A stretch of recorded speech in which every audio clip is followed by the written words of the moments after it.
the New Jersey Food Processors Association and an active participant in our education committee. So I'm thrilled to be able to help monitor this webinar here. Furthermore, I want to get and introduce Jay McCumber, who's going to be presenting our topic today, like I mentioned, on business continuity and succession planning. We're thrilled to have Jay with us today. So Jay is a native of southeastern Pennsylvania, and he has a real passion for developing healthy cultures of leadership by working with leaders and within leadership systems.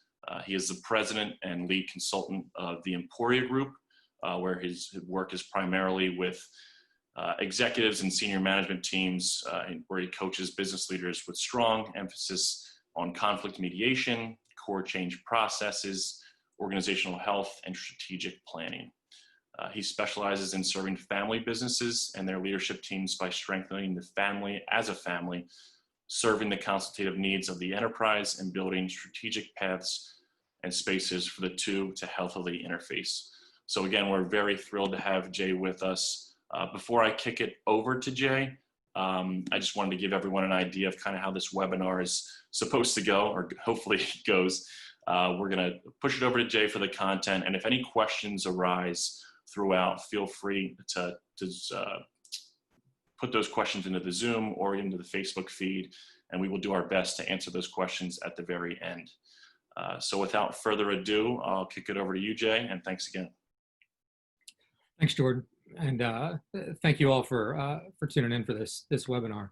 I'm honored to be presenting around the concepts of business continuity and succession planning, and just want to offer a couple of nuggets that we've learned along the way regarding healthy processes for these things. So I hope you and your families are well and healthy in this very interesting and strange season that none of us have experienced before. So, you know, as we all try and figure out how to navigate these things, and how to navigate waters that are new to us, in the meantime, our businesses are in flux, and we're trying to think about what to predict and how to gauge trends moving forward. And so much of that is uncertain. But there are some basic core foundational things that remain pretty certain in and through these things, some principles that we'll talk about today, about how people interact and about what it means to think healthily about leadership in regard to continuity and succession planning is really key. So offering some of these things just from our experience and perspectives, there's a wealth of good information in the world about how to do healthy succession processes. These are just a few principles that we've learned along the way. So I'm going to share my screen with you folks, is to provide a few visuals for us. Jordan, is that up there? Can you see that well? All right, great. So thinking about healthy processes of continuity and succession, one of the things that we've learned is that when you think about continuity and succession, it's important to do so from a team-based perspective, particularly three things that are coming together. We most enjoy working on a team of advisors in regard to continuity and succession planning, so that the legal dynamics, the financial dynamics, and also the cultural dynamics, they need to be symbiotically connected in and through the processes themselves. I use this illustration of every leader is a playground ball. You know, so maybe I'm a basketball, and you know, Jordan's a football, and you're a golf ball. And the thing is that you're the ball, and it's hard to see yourself. So while I might be a basketball, I think that a football field looks great and looks like a place that I could have a lot of fun and want to play. And so I place myself there, but I'm actually out of place, and because it's hard for me to see me, because I am the ball. I can't see myself in that place. And so good continuity and good succession requires good advisement. It requires good advisorship, because that brings you a level of objectivity and outward insight that can help you see the things that are along the way need to be valued and cared for in and through the process itself. And so doing that from a team perspective of legal advice, financial advice, cultural advice, provides for a nice rounding out of the continuity structures and the succession planning. So we most enjoy working on teams of advisors because it provides a fuller perspective to our clients. And a lot of businesses have legal advice, financial advice that they turn to regularly. However, when it comes to the cultural side of things, that's often the one that gets overlooked, but is easily as important as the others. So in business continuity planning, things like governance and businesses and tax structures, compliance issues, estate planning, especially for family business systems, compensation processes, business valuations, these are all crucially important and things that tend to get paid attention to in succession processes. But equally important is leader development and discernment, keeping things aligned from a values-based perspective. And then as well, one of the things that happens in business continuity and succession processes is that the relational health and the emotional health of the process itself is very, very important, because relationships tend to be strained and emotions tend to be high in and through continuity and succession processes. And if those things aren't guided, if they're not listened to, if people aren't connected in and through them, if core values and if core culture isn't guarded well, then the continuity and the succession process can happen, and it can still look like we got to the goal that we wanted to achieve, when in reality, the infrastructure that's going to maintain the furthering of that goal being accomplished moving forward is actually compromised, because the relational and cultural and emotional health of the system itself wasn't cared for well in and through the process. So in regard to the business continuity and succession processes, the process is primary to the product. It's as important as the product. And that process is something that I'd like to spend a few minutes just sharing with you some of the way that we think about what that process is and a healthy way for it to work. My grand generalization for the morning is this: is that there tends to be two kinds of people in the world: relationship-oriented people and action-oriented people. And that's not to say that's exclusive of the other type, and nor is it to build a false dichotomy. But just for the most part, a lot of us are pulled toward relational engagement. A lot of us are pulled toward task engagement, getting things done, and we need one another. And but those two dynamics tend to be just we float and pull toward one or the other. Relationship-oriented folks generally value people at the core. So this is about person-to-person connection. But relationship-oriented people can struggle with narcissistic endeavors, where it can be relationship for the sake of relationship, that we stop getting things done, we stop valuing the task, we stop accomplishing our goals, because we so deeply want to make sure that people are cared for, and that people know that they're loved, that they're valued. And a relationship orientation that values people is great, as long as it doesn't fall into the narcissistic structure of the value of the relationship for the sake of the relationship itself. Accomplishment-oriented people tend to value goals primarily. So it's about strategic tasks. It's about how do we get this thing done. But it can also struggle with cynicism. It's very easy for accomplishment-oriented people to get cynical or jaded, and oftentimes use relationships in order to accomplish the task, which just pushes back hard against people who are relationship-oriented, because they can feel the inauthenticity of that in the way that the process is meant to be stewarded in a healthy way. It doesn't happen. What we really want to avoid is at the center of the XY axis is isolationist. One of the easiest ways to kill your business is to isolate. We need to be connecting. We need to be engaging. We need to be both about the task and the relationship. But isolationism just values fear. It can get very fatalistic. Businesses and leaders who are adopting this mindset in this whole COVID-19 crisis are those who are isolating, who aren't finding creative ways to engage, are the ones who are being set up for failure in and through this whole time. However, healthy leadership and healthy business and continuity strategies don't work on either the X or the Y. They actually run in the diagonal of what we would call collaboration, which is a buzzword today. However, if you take one of those L's out of that word, you can see what it really means. It just simply means to work together. We co-labor. Collaboration values both the relationship and the accomplishment. It values both the people and the task itself, and it does so by valuing unity that's birthed from humility.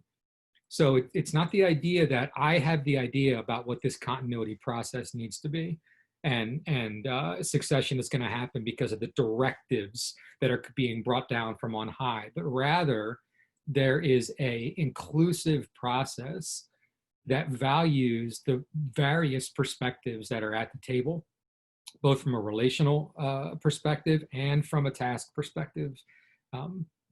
What can really kill collaboration is division. The way we avoid division in the midst of collaborative succession processes that keep things focused and moving the right direction is by not assuming that we can just live in this straight line of both relationship and task, but rather we would suggest healthy leadership in continuity and succession processes follows a sine wave, where we're moving in and out of the relational component and the task component, being sure that both of those things are being navigated in healthy ways. We do that by actively embracing both vulnerability and focus. So the thing about continuity and succession processes is that you're dealing with future questions in present tense moments, and trying to answer those things and trying to strategize and position yourself for future success, particularly if it's in a tight-knit system like a family-based system. There are a lot of assumptions that can get made about how this thing should happen. We just assume that the values that we've embraced to this point that have got us to where we are going to continue. We assume that the relational dynamics can somehow be navigated, but if those things aren't intentionally embraced by engaging the vulnerabilities of the moment and the vulnerabilities of the process, then we lose the personhood and the relational dynamics in the continuity and succession processes, which mean then that leaves us on shaky foundation to actually continue to walk in humility and in confidence that comes from being unified in the process together. If we're not also setting strategic goals, if we're not also following our strategic plan, if we're not also continually focusing on the tasks that need to get accomplished, the things that need to get dealt with as we walk in the succession plan, the things that legal brings up, the things that the financial perspective needs to consider, the cultural alignment perspectives, and being sure that both where we've come from is informing where we are, as well as developing and building a platform for where it is that we need to go. If we're not intentional in focusing on those things, then we tend to atrophy to the place where we are instead of leading according to what we're becoming, which is the healthiest way to be. When we lose that collaborative focus, then we lose what we would suggest are the two most important components in the succession process, because what we're most looking for and what each healthy continuity and succession plan most desires to see as an outcome should be confidence and clarity. If there can be confidence in the fact that we have been appropriately and healthily vulnerable with one another so that we can value the relationships, positioning future leaders to lead well, honoring current leaders for the work that they've done, and then moving forward according to a healthy timeline of movements of power, of authority, of shifts in titles, of compensation structures, all those things. We can do all that with a deep level of confidence as long as we're honest with each other, as long as we're able to navigate the relational waters that are present as we engage together. We also need clarity and providing focus and goals that can be accomplished in healthy ways and seeing and making sure that we stick to those goals and that we are setting appropriate metrics and measuring the things that need to get measured, and accomplishing the things that need to get accomplished. That provides clarity around where it is that we're headed and what it is that's being expected and how the authority is being vested into the next leadership structure or the next generation of leadership. We can be honest with one another, both about what it was like to be in the current system and also about our fears about what might be lost by moving into different leadership structures moving forward. We can be honest with each other because we are confident in the clarity that comes through our collaborative processes, so that we're honoring both the relationships and the tasks that need to be accomplished, so that the work is being done together in a healthy way that's truly a team-based process.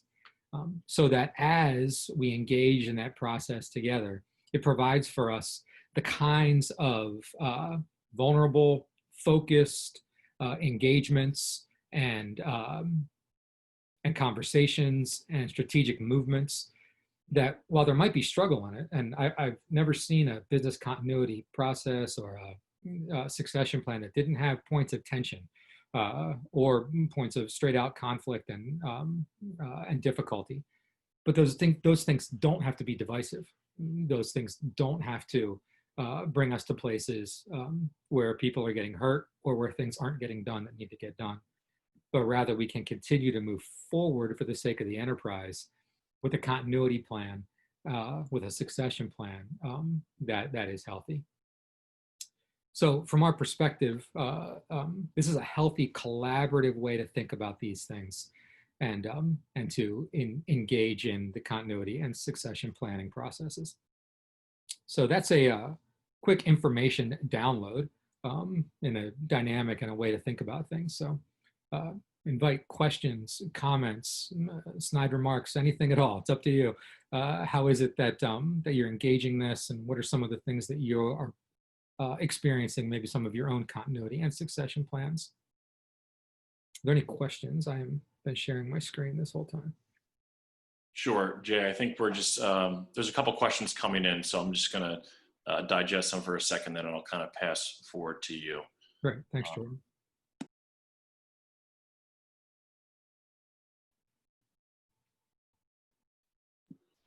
Okay, so here's one question for you.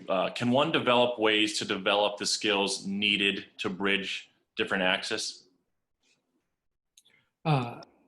Yes, I think that there is, I mean, thanks for the question as well. It's a very good question. You know, we would call that a process of leader development, and held within the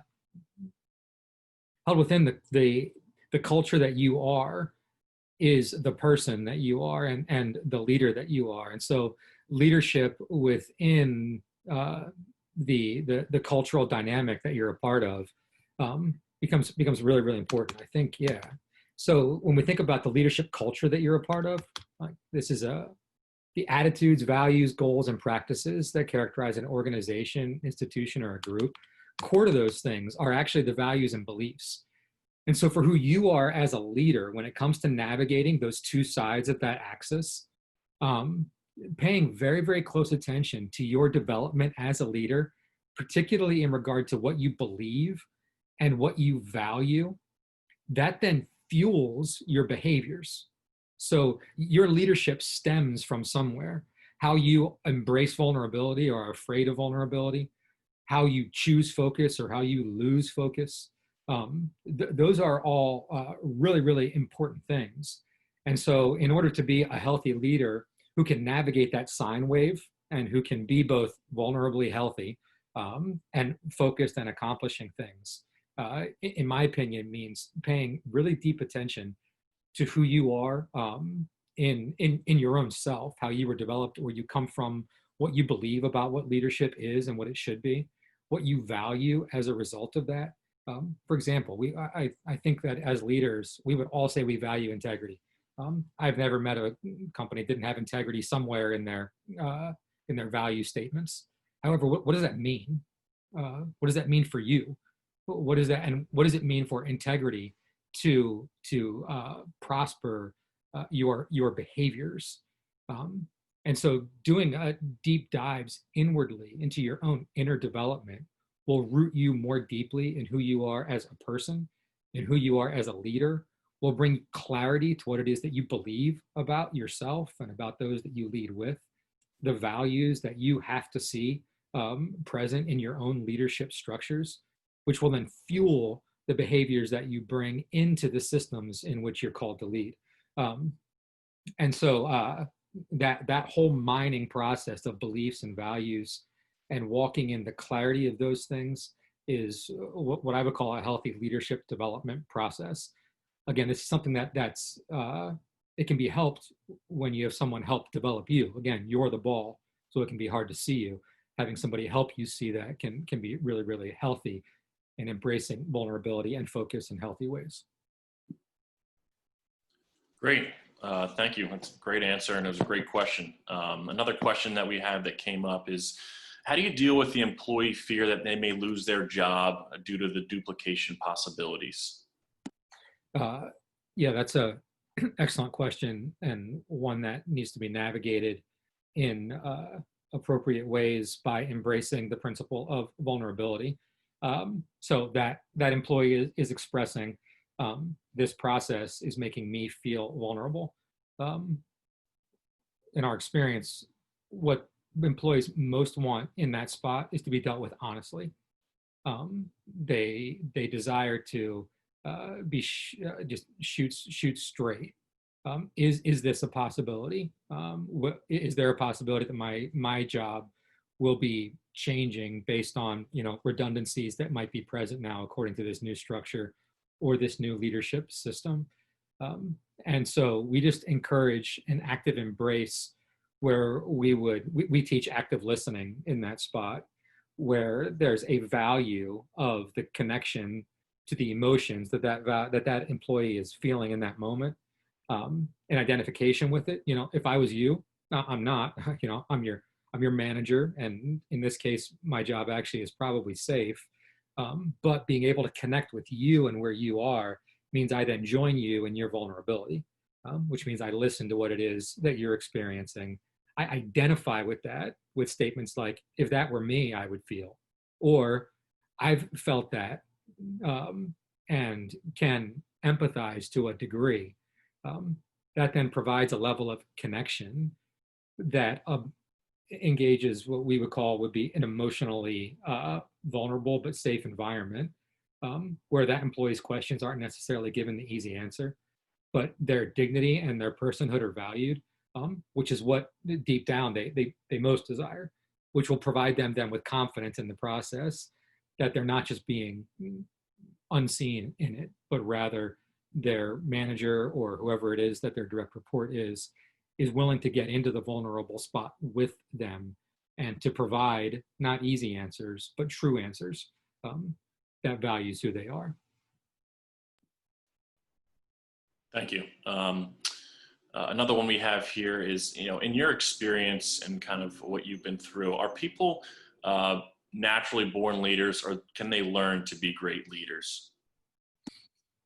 I believe that leadership can be learned. I think that I think the most important aspect to leadership is self-perspective. And to the degree that you as a leader are willing to work on yourself and be honest with yourself, embrace vulnerability with your own weaknesses, engage those things, don't try and be everything, rather own your strengths, but also own your weaknesses and then move those things forward. Leadership can absolutely be learned, culturally speaking, in where it is that we live in this moment in time that we're in. Certain personality styles and giftings naturally play into the cultural dynamics that we experience as Westerners, as Americans, as folks who live in this present moment. A lot of why a leader is received transplant us to another culture, and just because we're well received here doesn't mean we'll be well received there. Which means that leadership then doesn't necessarily mean that you're just simply a born leader. It does mean that there is a synergy that happens from a cultural perspective that values what it is that you naturally bring. So if you have gifts that aren't naturally accepted, if you have strengths that aren't naturally honored, you can learn how still to live from those strengths.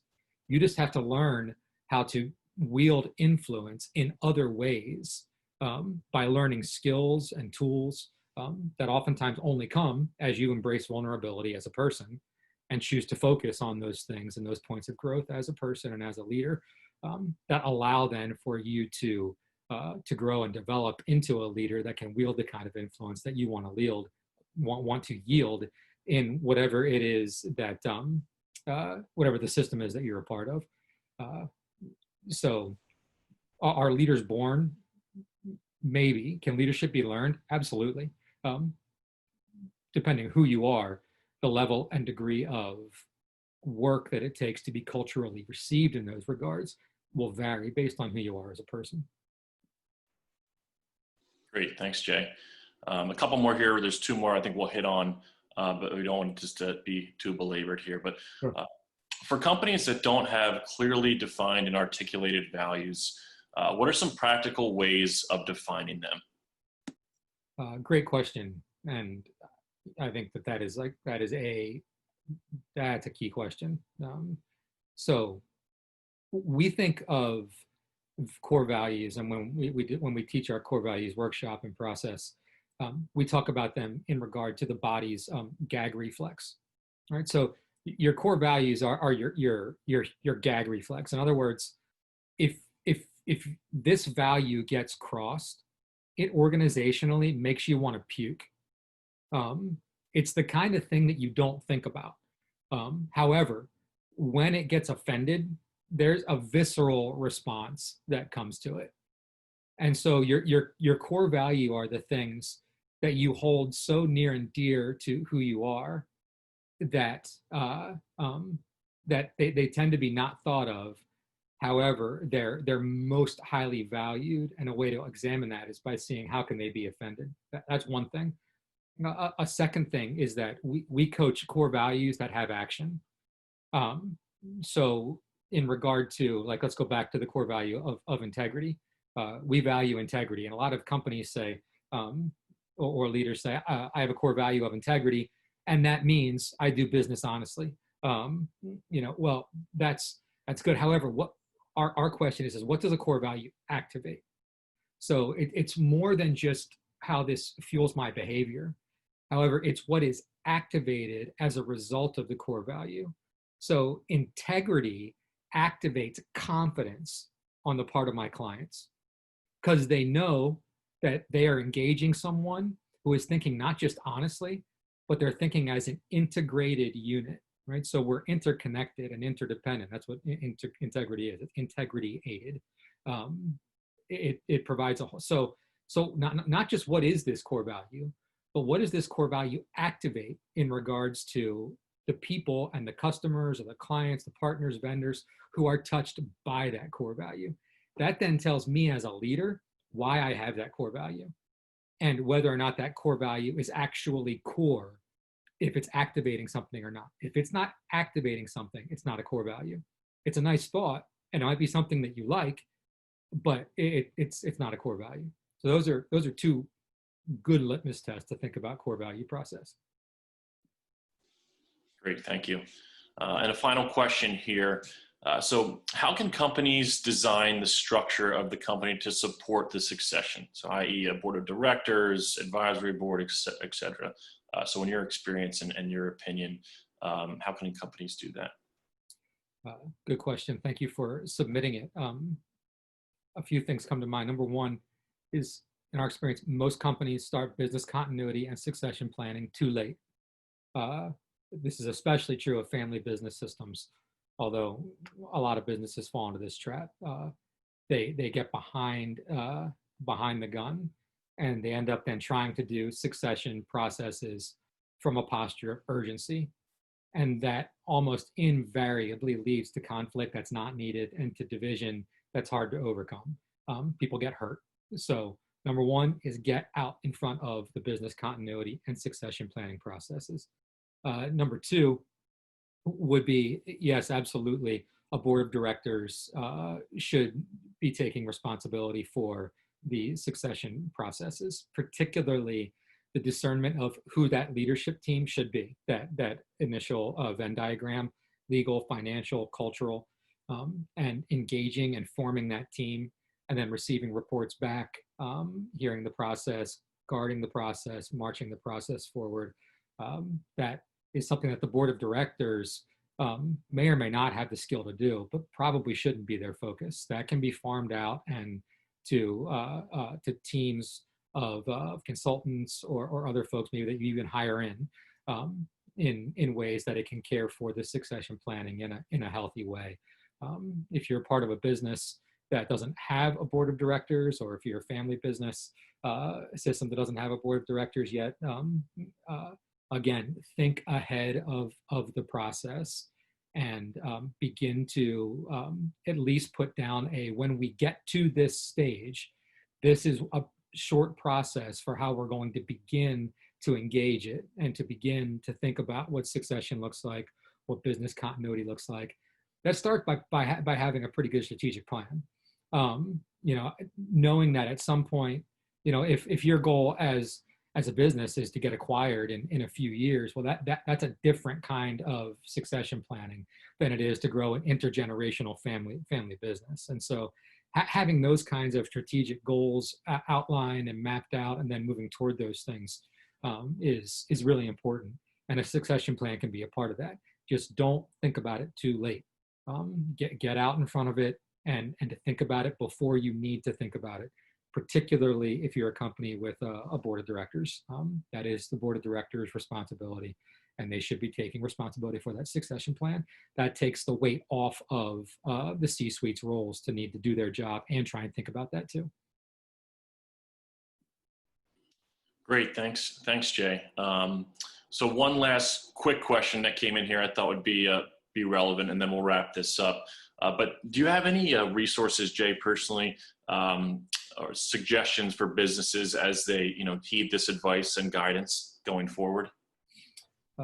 There are a few things. Number one would be I'm a big proponent and follower of a lot of the writings of Edwin Friedman. So Edwin Friedman he was a rabbi, philosopher, counselor, worked with a lot of systems, business systems, the military, wrote two fantastic books that inform much of what I do. Number one is called Generation to Generation. And the second book is the best leadership book, in my opinion, that's out there, A Failure of Nerve, which talks about emotional systems. So it looks at leadership as systems of emotion, and it talks about particularly how emotion plays into business systems and leadership systems in a business context in ways that tend to be unhealthy.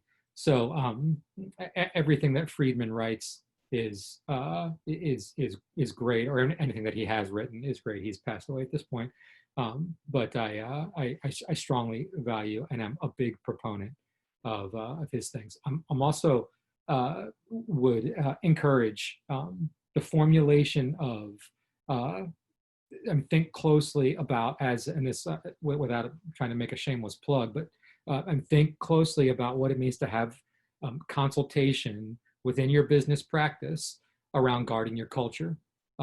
Healthy cultures don't just happen. They take a high level of intentionality, and objectivity is lost quickly. So your ability to see yourself is stunted. And so when it comes to your business system, to your executive team, to your senior management team, having a person or teams who can come alongside of you and join with you and partner with you in regard to the culture of leadership that you have created, that you're currently in, and navigating those things. I strongly believe in that, not just because I do that work, but because I see it prosper businesses who want to be healthy. So I encourage you to research that, find that, and bring into your team perspective that exists outside of yourself. Great. Thanks so much, Jay, for answering all these questions and for the content and presentation. I know that it's very valuable and will go a long way with a lot of our members, and their businesses will be better off for it. So thanks again for your time here. If there's any other questions that kind of arise from any participants, please feel free to email them to info@njfoodprocessors.org, and we will get them forwarded to Jay. So if there are more questions that come in once this is posted on Facebook, or if there's any re-recordings that you listen to, please feel free to put in any questions you have. I want to thank again M&T Bank and Bill Cornelius for sponsoring this. We really are appreciative of all the work that they do to help make these things possible. As I mentioned before, this will be shared on Facebook later this afternoon, so feel free to pass it along to anyone in your organization that may benefit from this presentation. We also hope that you will join us on Wednesday, June 3rd at 1 p.m. as Peter Severino, the president of Severino Pasta Company, and John Kofsky, founder and managing partner of White Penny. We'll be talking about a presentation called Faster Always Wins, which is how to embrace digital transformation and position your company to weather these next very challenging 6 to 18 months, as there's so much unknown going forward. So we're really excited for that presentation coming up again June 3rd at 1 p.m. So on behalf of the New Jersey Food Processors Association, thank you so much for attending, and have a great Memorial Day weekend.